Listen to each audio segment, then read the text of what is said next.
Hi friends, ఏంటి కొత్తిమీర చూపిస్తున్నాను అంటున్నారా? మంచి కొత్తిమీర టిప్ చూపిస్తాను అనమాట. ఇప్పుడు అంటే ఇలా ఒక ప్లాస్టిక్ డబ్బాలో తీసుకోవాలి, మంచిగా వాష్ చేసుకొని దానికి 3/4 వరకు వాటర్ పోసుకోవాలండి.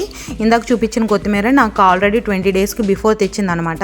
ఈ కొత్తిమీర అయిపోయింది కదా అని వాళ్ళు మళ్ళీ కొత్తిమీర తెచ్చుకున్నాము. సో ఈ కట్టలన్నీ ఓపెన్ చేసేసుకొని మంచిగా కొత్తిమీర కాడలతో సహా మంచిగా సర్దుకోవాలండి. నేనైతే ఏం వాష్ చేయట్లేదు, అంటే మనం వాడుకునేటప్పుడు వాష్ చేసుకుంటే సరిపోతుంది. సో ఇలా అన్ని కట్టలను ఓపెన్ చేసేసి మంచిగా కాడలు అవన్నీ మంచిగా ఒకలాగా సర్దుకోవాలన్నమాట. సర్దుకున్న తర్వాత ఈ వాటర్ తీసుకున్నాం కదండి ప్లాస్టిక్ డబ్బా, అందులో మొత్తం కాడలన్నీ డిప్ అయ్యేలాగా పెట్టాలి. పెట్టిన తర్వాత ఫ్రిడ్జ్ డోర్లో పెట్టుకోవాలండి. ఫ్రిడ్జ్కున్న షెల్ఫ్స్లో పెడితే ఏమైందంటే మొత్తం కొత్తిమీర పాడైపోతుందండి.